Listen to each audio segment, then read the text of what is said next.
ल हेर्नुहोस् सरकारले चाहिँ यसो हेरिदिनु पर्छ क्या हामी त्यतिकै गराएको छैनौँ ल हेर्नु यहाँ गुरुजी के नाम तपाईँको मङ्गले तामाङ के तामाङ हो थिङ थिङ हो ओ सम्झिनु पर्ने रहेछ ल हेर्नु मेरो दाजुले ल्याउनु भएको छ क्या थिङ होइन त्यो भएर ल हेर्नुहोस् यहाँ यसरी यो गाडी यसरी लिएर हिँडिरहँदाखेरि कहाँबाट के लिएर आउनु भयो अहिले खाली गरेर धनगढीबाट धनगढीबाट ल हेर्नुहोस् यस्तो हेर्नु त बाटोमा ल हेर्नुहोस्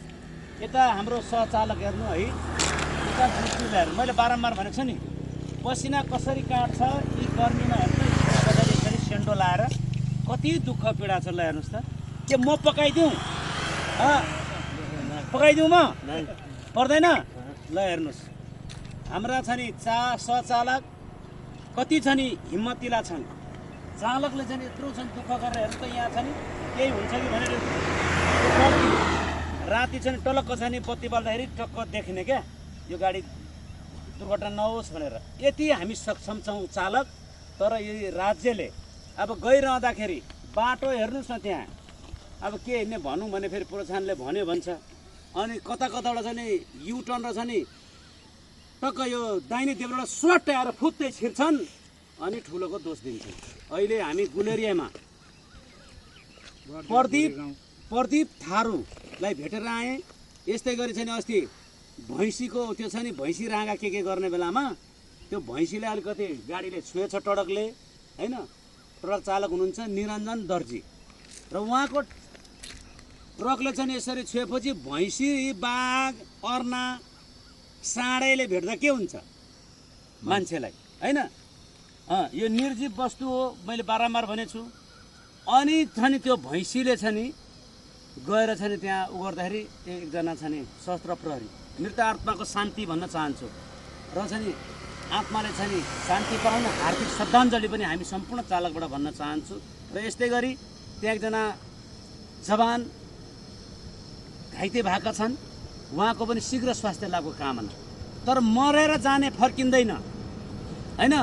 र छ नि तपाईँको बाटोको चाहिँ पूर्वाधार छैन त्यो भएपछि ठुलोलाई मात्रै दोष छ नि सरकारले निहालुन् र अहिले जुन दफा लगाइएको छ 50,000 भने पहिले बाटो बनाउनु 2 पाङ्ग्रे हिँड्ने 4 पाङ्ग्रे हिँड्ने बाटो बनाउनुहोस् त्यसपछि छ नि 6 चक्के 12 चक्के 14 चक्के गाडीहरूको चाहिँ बाटो बनाउनुहोस्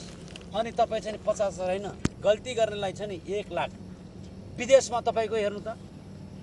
कोही ठोकियो भने छ नि जेब्रा क्रसिङ तपाईँको रेड बत्ती र पनि यातायातको ऐनले छ नि बन्देज गरेका चिजहरूमा पनि सजाय हुन्छ तर यहाँ त निर्दोष बसिएको छ ती चालकहरूको चाहिँ सरकारले मनन गरून् जस्तो छ नि विदेशमा छ नि कैदीहरूलाई अन्य देशमा पासपोर्ट बनाएर अन्य देशमा श्रम गरेर बालबच्चा परिवार पाल्नलाई छ नि त्यहाँका राज्य पक्षहरूले गर्छन् त्यस्तै छ नि यहाँका राज्य पक्षले पनि गरौँ थुनेर नराखौँ थुनेर राखेर के फाइदा जस्तो कुनै देशमा छ नि कैदीलाई छ नि लगेर काम गरायो भने टिडिएस 13% 15% काटेर छ नि राज्यलाई बुझाएर उहाँहरूले छ नि काम गरेर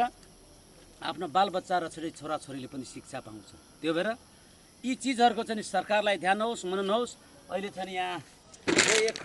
4151 नम्बरको चालकसँग उहाँ भिडियो हेर्दै थियो भने थियो